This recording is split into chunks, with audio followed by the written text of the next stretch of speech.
I mean, it was a battle of the B teams in the Capitol. No Steph Curry, no Jimmy Butler, no Draymond Green. On the other side, there was no Sabonis, there was no Zach LaVine. It was kind of a battle of the backups, but it gave us a chance to see a star in the making. Maybe 30 burger for Will Richard. Let's talk about the positives and, of course, the negative. Kings 121, Warriors 116. Live postgame starts now. You are Locked On Warriors, your daily Golden State Warriors podcast. What are they going to say now? Part of the Locked On Podcast Network, your team every day.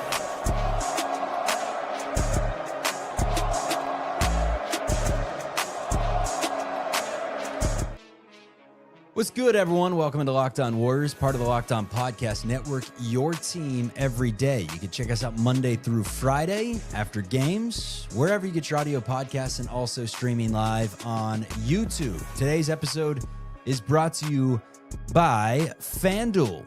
Right now, new customers can bet just $5, and if your bet wins, you'll get $300 in bonus bets to use across the app.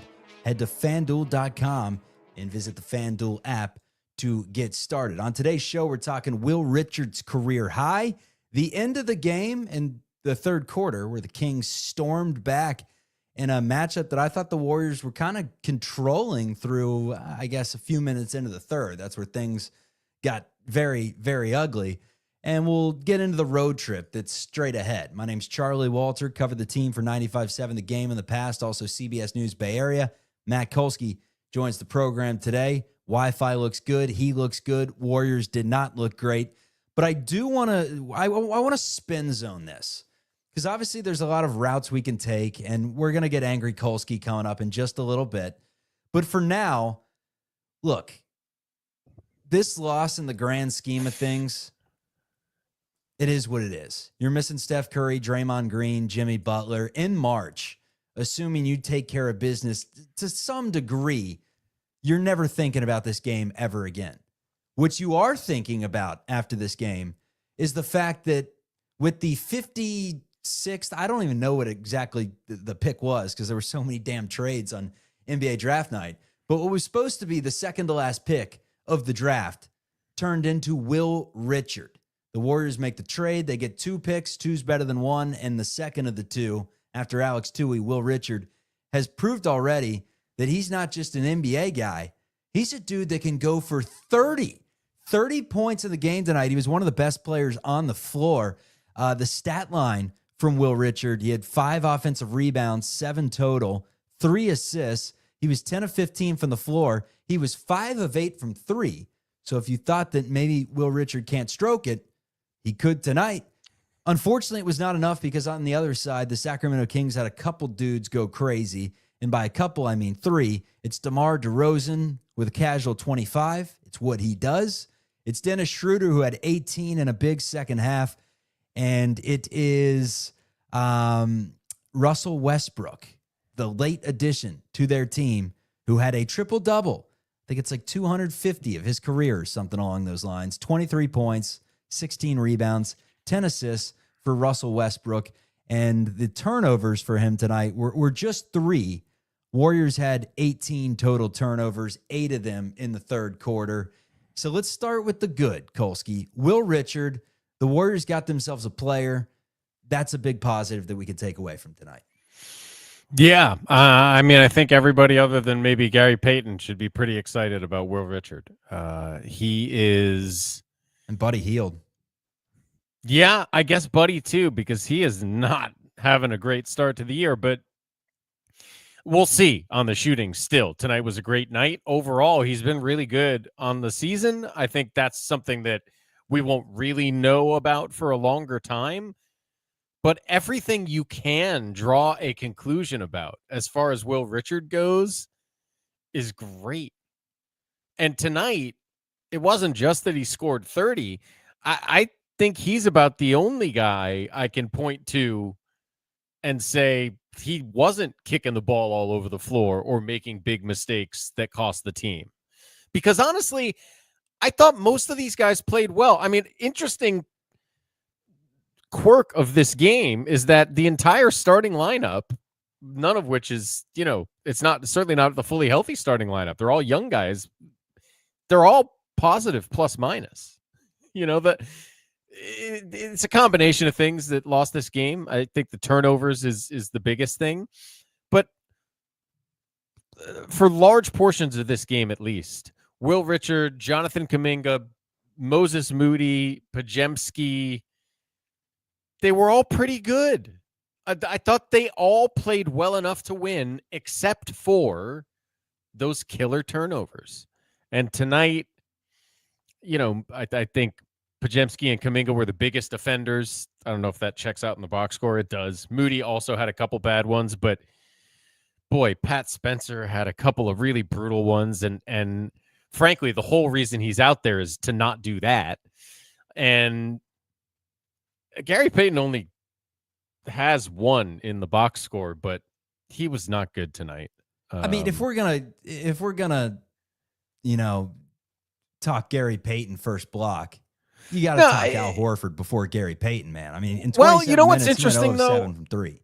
Yeah. So the Al Horford thing is I think probably a whole block later in the show, because I think you have to be okay with this. I mean, that was not a good game from Al Horford, but he still did all the things you want Al Horford to do, except make shots. And I just went and checked. He hasn't made shots all season. Yeah, he's only played 5 games or something. I went and checked. Last year in Boston, there was a whole month, the month of December, where Al shot 20-something%, 28%, I think, from 3. And then in March and April combined, he was 45%, and in the playoffs, he was an even 40. Like, he's 39 years old. It's going to be slow for him to find a rhythm because he's not playing back-to-backs. He's not playing a lot of minutes. He's never played for this team before. Like, it's not going to be Al Horford coming out, knocking down threes every night and looking spry. The hope is that if he's healthy and in a rhythm by the end of the season, he can do the things that he does in a playoff scenario and down the stretch that help teams win and help teams win titles. Tonight is not going to be an important referendum on Al Horford. I think nights like tonight early in the season can be a referendum on guys like Gary Payton and how much he will be playing as time goes on. And even, as you said, even Buddy Hield, if Will Richard is going to play like that, there's a lot of bench veterans on this team that are going to have to be concerned about their playing time, because not only did he score 30, not only was he smart with the ball and not turning it over, 7 rebounds, he also was probably their best point of attack defender tonight. I thought he did certainly as good a job on DeRozan, on Schroeder, as anyone else out there. So tonight was Will Richard's night, man. And yeah, look, it's a loss to the Kings. It's a bummer, but you went into a game without your 3 Hall of Fame players. This is going to happen. It's probably going to happen a few more times this season. It's kind of just the situation you're in. And it's a look into the future, man. It's a look into the future because Butler, Draymond, Curry, they got 2 years left on the deal. Moses Moody's 3-year deal kicks in this season. So you're going to have, assuming there's no trades or anything, you're going to have Moody longer term. He goes for 28 points, knocks down 6 threes. The release is quick. He's letting it fly when he has just a little bit of separation. He looked really good. I thought defensively he had some moments as well. So he goes for 28. Obviously, Podziemski, Kuminga, there's still some contract talks there. Will they both be long-term? Kuminga's here for 2 years, right? And I thought on a night where he didn't have his best scoring night, he had, like a few other guys, some brutal turnovers. The approach stayed good for the most part. So we've just sharpied in at this point that he's 2 years. There's no more talks at the deadline anymore. You want to squash that? Well, no, I mean, of course he could get traded. Anybody could get traded. But if we're talking about, I thought it was a lock like a month ago. I mean, I think if you think back, you'll remember that I've always said I still kind of think there's a chance it works out. But either way, it's maybe 50-50 now, if I had to guess, right? It's clearly still not perfect with JK. And he killed you tonight with a couple turnovers. He killed you with that bad fifth foul that meant he couldn't be on the floor for a lot of the fourth quarter. And that was a pretty tough look at the end of the game when he faded away on nobody. And it looked like he could have sort of stepped through and laid it in. But again, this is still a 22, 23-year-old kid who hasn't had the opportunity to play much in moments like this. Again, not perfect. It's a loss to a Kings team that didn't have their best players. That would be embarrassing under normal circumstances. But under these circumstances, I think you are wasting your time and missing the point if you don't look at the things that bode well for the Warriors' future, not just down the road when maybe Will Richard is a regular starter, but this year. If Will Richard can be a reliable 3-and-D guy off the bench this year, that's a huge help to this team. And if you get a healthy DeAnthony Melton, all of a sudden, these players that you're talking about struggling, Buddy Hield, Gary Payton, there's not going to be minutes to go around. It is a meritocracy at some point. Yeah. And what I found interesting is that Steve Kerr played Buddy Hield 14 minutes today in a game where you're missing 3 starters. And Buddy was going, 25-30 in the postseason last year? So clearly, yeah. I mean, he hasn't shot the ball well at all to start, and that's what he's out there to do. Yeah, but we know Buddy. That's streaky, right? He will shoot the ball great for stretches this year, I promise. But I think maybe part of that theory from Steve is that what he really likes about Buddy is playing off of the superstars. So when the superstars aren't there, Buddy is by nature less effective. And look, they were certainly, especially when Kuminga wasn't out there tonight, they were searching for somebody who could create anything off the dribble. And I thought that's where Pods was okay tonight. Again, not his best scoring night, didn't take a ton of shots, but 9 assists, 9 rebounds. He was making some things happen, took a couple of charges. Like, I didn't hate the effort from any of the starters. Well, Quentin Post didn't do a lot, but the other 4 guys, I didn't hate the effort at all from any of them. I thought they all made mistakes, but they all also showed you why getting them playing time like this could really pay dividends down the stretch when, even if these guys are not starting down the stretch, hopefully they can do things to help you. Amen, man. Final score, Kings 121, Warriors 116.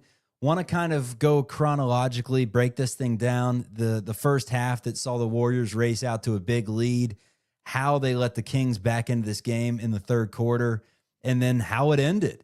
Podziemski, a big 3. Kuminga, a chance to cut it to 1, I believe it was late. Richard with some chances, and the Warriors, Moody had a 3 late that would have been a huge swing. And then Al Horford had like 3 of them that would have put the Warriors in front. But we're going to break it down. That's coming up on Locked On Dubs. And, Buddy, stop trying to dribble the ball. All right, today's episode is brought to you by America's #1 sportsbook. That is FanDuel. Let me tell you a little bit about it. The NBA's back. There's no better place to get in on the action than with FanDuel. It's the official sports betting partner of the NBA. Even if you missed the start of the game, or if you want to ride the hot hand, FanDuel has live bets on everything from who will score next to fourth quarter comebacks. Plus, you can even combine your live bets into a same-game parlay for a shot at a bigger payout. It keeps every game more exciting, especially when your team's making that late push. Right now, FanDuel's giving new customers $300 in bonus bets when your first $5 bet wins. So head to FanDuel.com to sign up and play your game with FanDuel, the official sports betting partner of the NBA. Today's episode is also brought to you by our friends over at Rugiet. Let's be real. Making excuses doesn't solve anything. We've all heard them before. It's just stress. I'm tired. It happens to everyone sometimes. But when it comes to performance, sometimes your body needs a little extra support. That's where Rugiet comes in. Rugiet.com offers fast-acting, doctor-prescribed treatments for ED designed to help you stop making excuses and start making moves. Rugiet makes it easy to get started. You just connect with a board-certified doctor, 100% online, no awkward waiting rooms, no in-person appointments. If prescribed, your treatment ships right to your door. It's handled by real doctors, and it lets you get your confidence back and get to the moments that matter. Visit Rugiet.com/LockedOnNBA to get 15% off your first order. That's RUGIET.com/LockedOnNBA. Don't forget to use our code LockedOnNBA so they know we sent you, and you get that 15% off your first order. Rugiet. Stop making excuses and start making moves. Let's get back to the show. And most importantly, he a dog. We need more dogs. All right, Koski, so let's kind of break this thing down chronologically. I thought the Warriors had really good tempo early. And it's funny because you live by the sword, you die by the sword. It was the tempo that I thought allowed them to get out to that big early lead. I mean, it was up to, the Warriors get up to 20 at all in this game? It was damn near 20. Lead, I don't know if it got to 20, but they were up, 15, 17, something like that. No, 13. Biggest lead was 13. That's it? Yep. I thought they had some chances to really step on the gas and put it to the Kings early, but I guess, DeRozan just kept hitting big shots and kind of pulling the Kings back within single digits. But at halftime, the Warriors were up 5 points rather. Kings cut it down to 5 late. In that third quarter, it was Sacramento 35-23. They outscored Golden State. Dubs had 8 turnovers. The tempo got to them. They unraveled completely. There were plays where you'd see Buddy Hield. I don't even know who was making the pass because the camera wouldn't even be able to pan over in time. A missed shot would happen, and the next thing you know, you hear the whistle, you look up, and you're like, what the hell just happened? Unforced turnover, and Buddy's standing there, and someone threw it over his head, or he threw it over someone's head, and it was like 5 straight possessions, it felt like, to where the Warriors were, you say it all the time, kicking the ball all over the place. But they weren't kicking it. They were just throwing it everywhere. Unforced errors. Even like entry passes were difficult. Dribble handoffs, it felt like were just a little sketchy at times. Everything was difficult in that third quarter. Why? Oof. I mean, I think mostly it was carelessness. Because they went with a 4-guard lineup, and you think, Trace was the only big in there. You think 4 guards. I guess Gary was one of those guards, but you think 4 guards, it's going to be smooth, at least in that department. I mean, I think 3 of those guards were Pat Spencer, Buddy Hield, and Gary Payton II. So a G-leaguer, a defensive specialist, and a guy who's encouraged by his teammates never to dribble. It's a weird combination. Now, obviously, Steve Kerr was forced into some weird combinations tonight because, again, they didn't have their best players on the floor. We really got to make sure we view this through that prism, right? If you lose to this Kings team with your full complement of players, this is a very different show. But I think you had some careless issues and turnover problems in the third quarter because you had a bunch of young guys out there who got careless. And I don't know that it's much more complicated than that. Unfortunately, carelessness with the basketball has become rather the culture of this team, So I don't know that it's fair for us to be surprised to look at the young players on a team where the culture is throwing it all over the place and be shocked when they do it for a quarter on a night where the veterans aren't available other than Al Horford. So it's a bummer, right? Can I ask you a question? Yeah. And I know you don't have an answer. You're not sitting in those board meetings with Kerr and Dunleavy and Joe Lacob and everyone that's involved in making decisions. But you sign Gary Payton for the vet minimum. You sign Horford for a mid-level. You sign Seth Curry, it appears, to a minimum. You got some guys in there. The last player on the market, pretty much, like literally wasn't in the NBA 2 weeks ago. Don't say it. Russell Westbrook. Come on. He goes for 23, 10 assists, 16 rebounds, hits 3 threes in the game today. How are you going to react the first time he waves off Steph Curry in the last 2 minutes of a basketball game? He doesn't need to be in the last 2 minutes of a basketball game, but he would have helped in tonight. The first 2 minutes, in the 23rd and 24th minutes, you're paying him the same amount of money as Gary Payton, man. It's a hard no. It's just not what you. It's just not what you're going to do. Well, he cooked you tonight. Yeah, Russ Listen, Russell Westbrook may very well. I mean, he is literally Michael Jordan level. Bring it every night, and that is just one of the coolest traits for any basketball player to have. And he is such an unbelievable athlete that even now in his later 30s, he can still have nights like tonight. But come on, man. Those are problems the Warriors don't want. Fair enough. There's nights like tonight, and there's nights like it's like Buddy Hield without a smile. You know what I mean? My favorite was, it was a press conference, maybe like, I think he was in OKC at the time, like 10 years ago. And obviously he's known for being a hard interview, right? You know, he doesn't crack a smile much. Someone's like, hey, Russ, I'm really nervous. I'm sorry. And he's just like, what? It was the only time I think I've ever seen him crack a real smile at a reporter's question. But he was awesome in the game today. He was great. He was great, and he's fun to watch, whether he's great or not. And Schroder, you know? I mean, he was 6 of 17. He wasn't that efficient, but he was getting some big buckets late, some big stops, and it was jawing with Kuminga all night. I don't know if they're friends or if that was. It seemed friendly at the end of it, but during the game, I was wondering. Like at the end, they had a little powwow that seemed friendly, but it did seem like there was a little edge there. I'll say this, dude. Like Schroeder's kind of the example, right? Fit is so important when you're talking about bringing in pieces to help the Warriors. I mean, if they've learned anything, they've learned that, right? The Kuminga saga is an example of that. But certainly, in terms of a locker room and approach and style fit, it's hard to get much worse than Russell Westbrook. Not to mention all the, stuff that's gone on between Russ and the Warriors over the years. I just think it's a non-starter.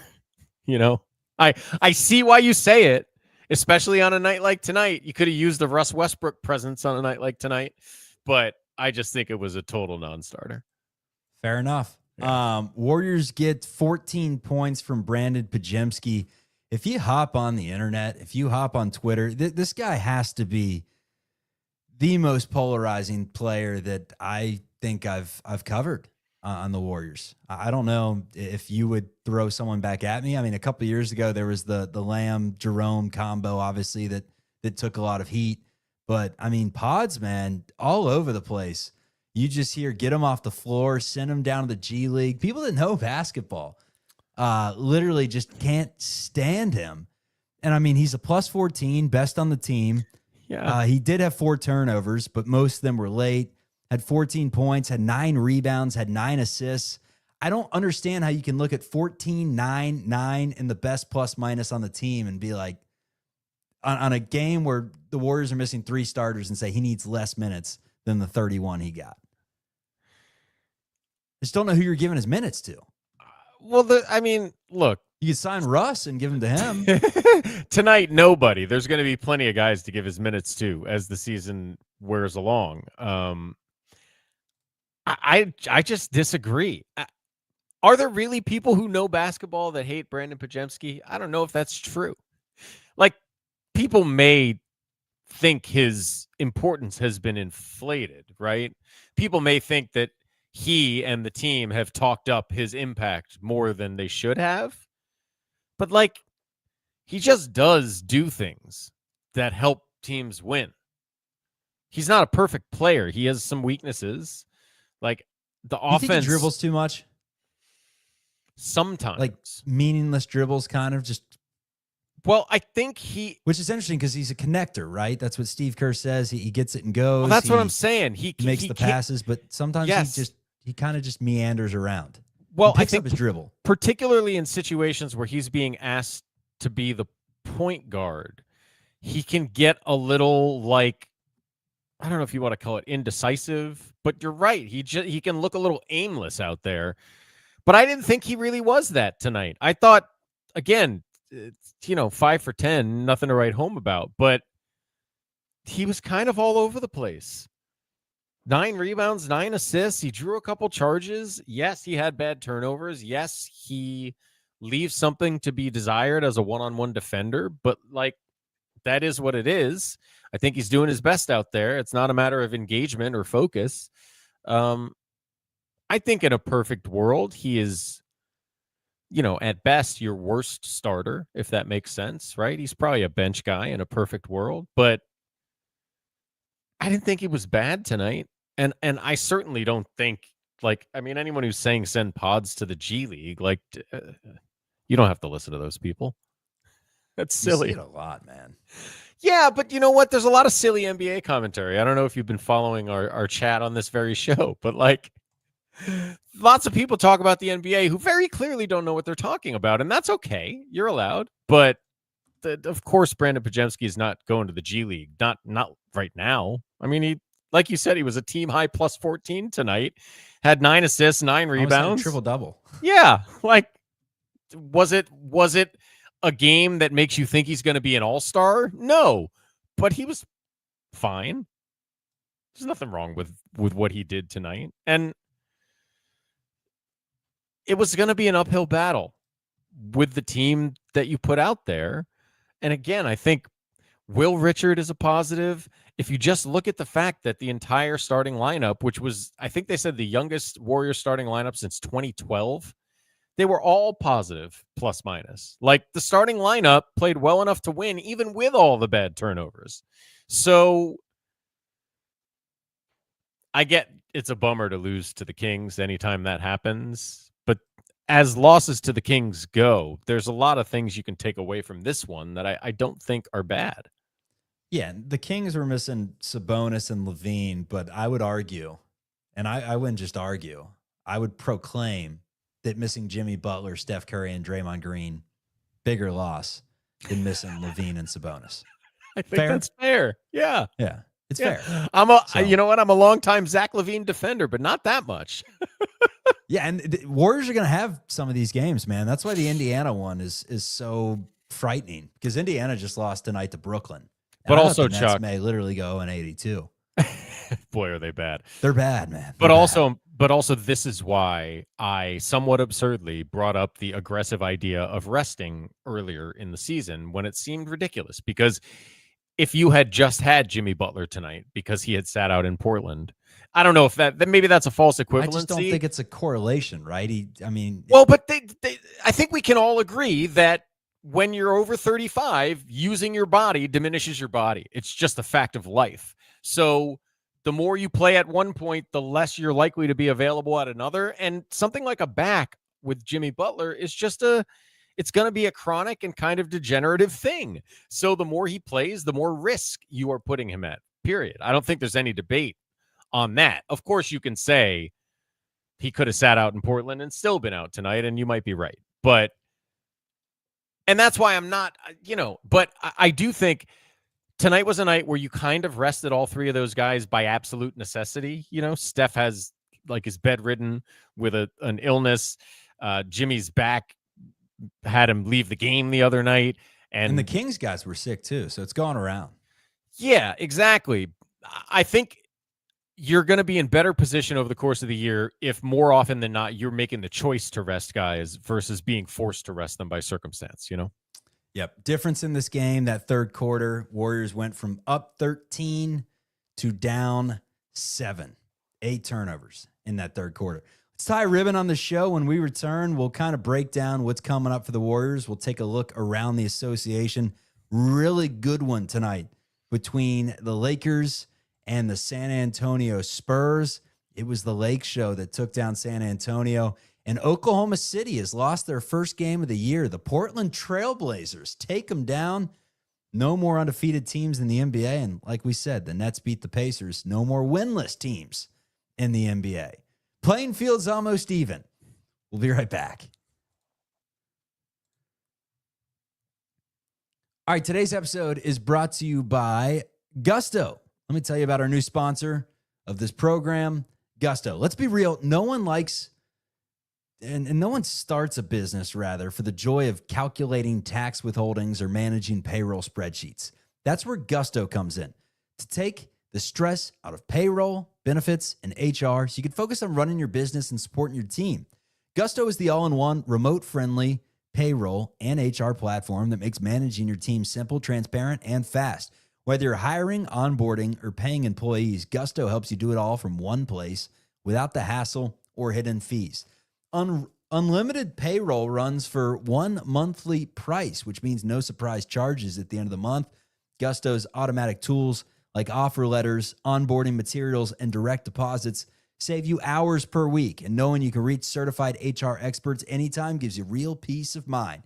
Try Gusto today. Gusto.com/LockedOnNBA. You'll get 3 months free when you run your first payroll. That's right, 3 months of free payroll at Gusto.com/LockedOnNBA.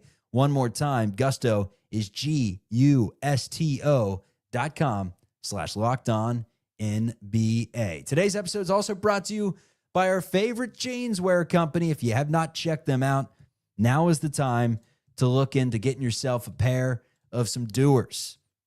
They've changed my life, or at least changed the way that I go about wearing apparel. They're so comfy. They're so versatile. You can wear them anywhere, everywhere, morning, night, cold, hot, doesn't matter the weather, the microclimate. Doer has something for everyone. Also, they feel stretchy without looking stretchy, 5 times the stretch of traditional denim, and they're made with Cool Max that regulates your body temperature and wicks away moisture. So check them out. They got a physical store. It's 567 Hayes Street in Hayes Valley, or you can check them out online. Mention our promo code LOCKEDONSF in store or online. You'll get 15% off your first order. Check them out, shopdoer.com. That's DUER.com/LockedOnSF for 15% off. Shopdoer.com/LockedOnSF. Get over to 567 Hayes Street. Check them out. Get yourself 15% off. That's Doer, DUER.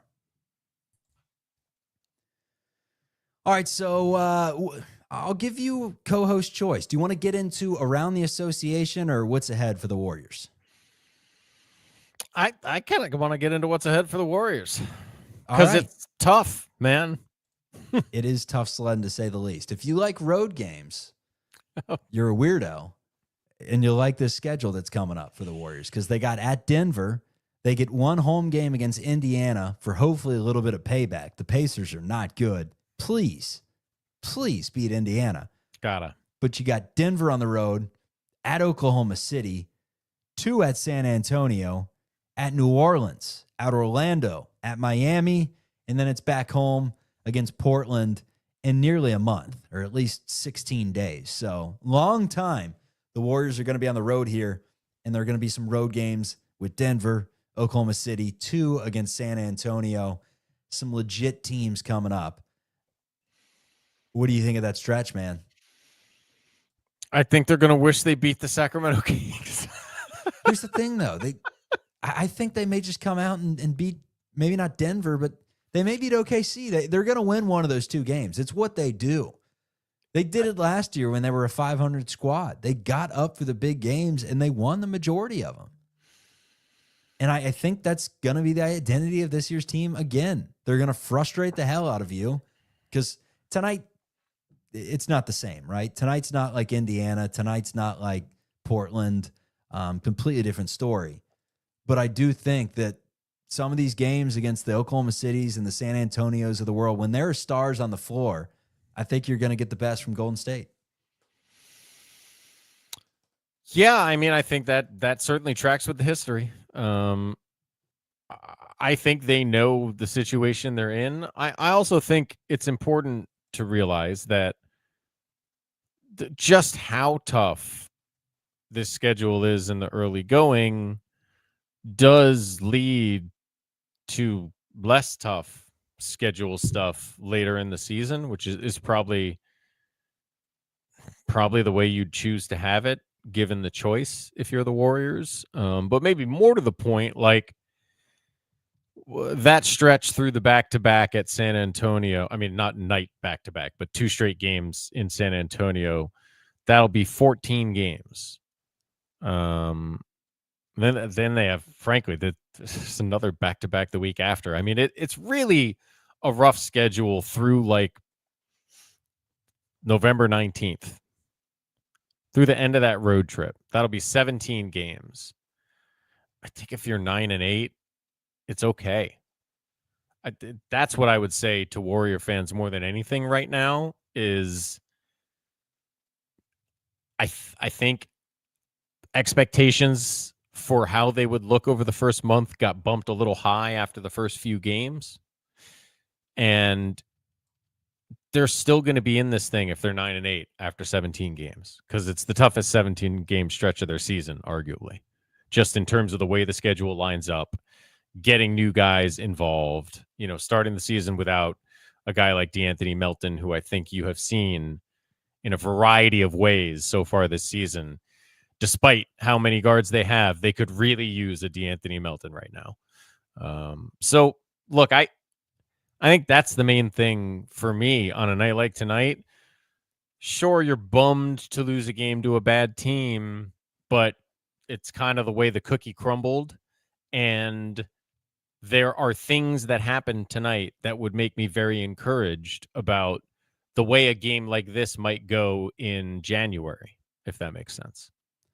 All right, so around the league tonight, Lakers beat the Spurs 118-116. Wembanyama had 19 and 8, did have 5 turnovers in the game. His 19 led the way for San Antonio, but for Los Angeles, it was Luka who led the way, a game-high 35 points.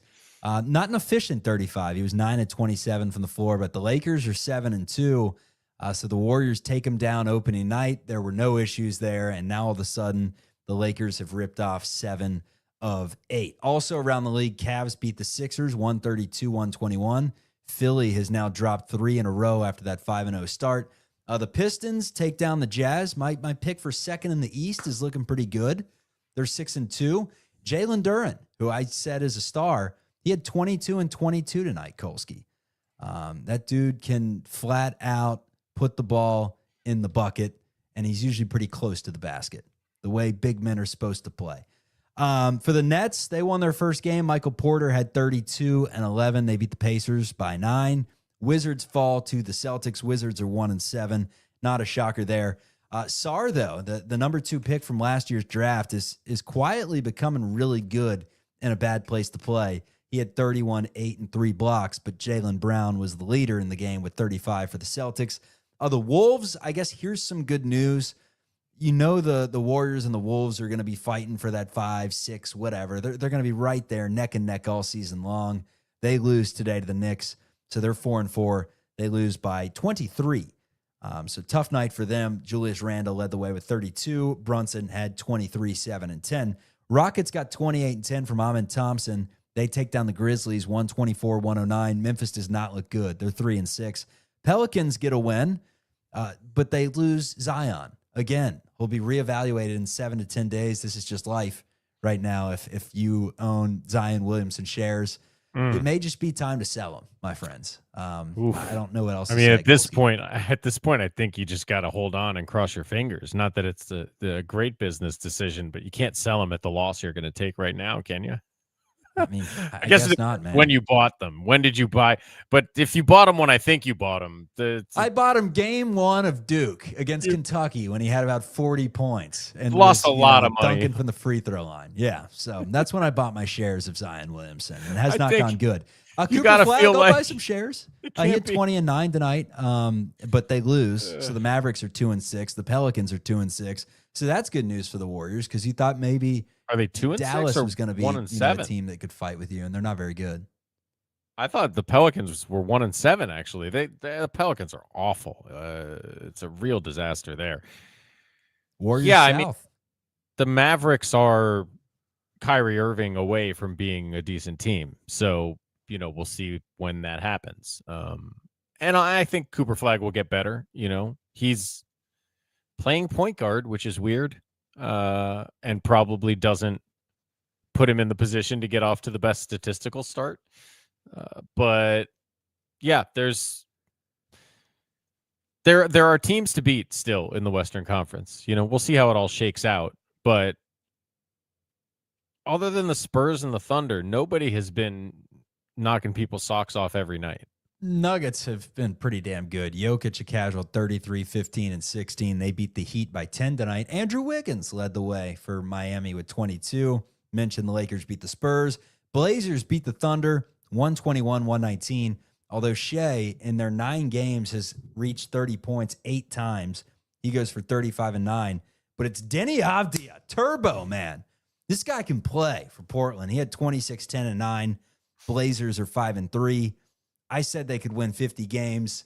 You scoffed at me, Kolsky. Yeah. They take down the Kings. 46 is my over-under for them. You mean they take down the Thunder? Yeah. Is that not what I just said? You said the Kings. No. Yeah. Long show, late night. Yeah, listen, they beat I'll say the same thing I said about the Blazers. They can beat anyone any night. And I think they've proven it a few times. They got in fact, they got the Thunder, they got the Nuggets, and they got the Warriors, right? Like, that's a pretty good, and yet they're 5 and 3. So they're 2 and 3 in the other 5 games besides playing against those 3. I think they're an exciting young team that is probably not quite there yet. But thank God somebody finally beat the Thunder. They're an absolute steamroller. And they don't have Jalen Williams yet either. And AJ Mitchell has turned into a nice player off the bench. So they just keep churning out guys. One of these days we're going to see, is it Thomas Sorbert, the center? He's going to be good. Yep. Georgetown. What's the other? Is it Topich? Barnheiser from Northwestern. Yeah, I don't know. I don't know if we'll see Barnheiser. Who the hell is this guy? Brooks Barnheiser? I don't know how much Barnheiser we're going to see, but they got dudes, man, and they still have the most draft assets in the NBA. Sam Presti has done a heck of a job there. They're loaded, man. They're loaded. It's hard to look at them and say that the Warriors are going to be competing with them in the Western Conference. But hey, get in the dance. You have a chance. Unfortunately, the Warriors lose tonight. 5 and 4 on the season. The Denver Nuggets up next. A long road trip upcoming with 1 game at home sandwiched in between all those road games against the Indiana Pacers. That's going to do it for tonight. Warriors lose. Matt Kolsky, Chuck Walter, this is Locked On Warriors. Thanks for joining us. Hit that like, hit that subscribe, and we will see you tomorrow. Will Richard, everybody. Will Richard. Star, baby, star.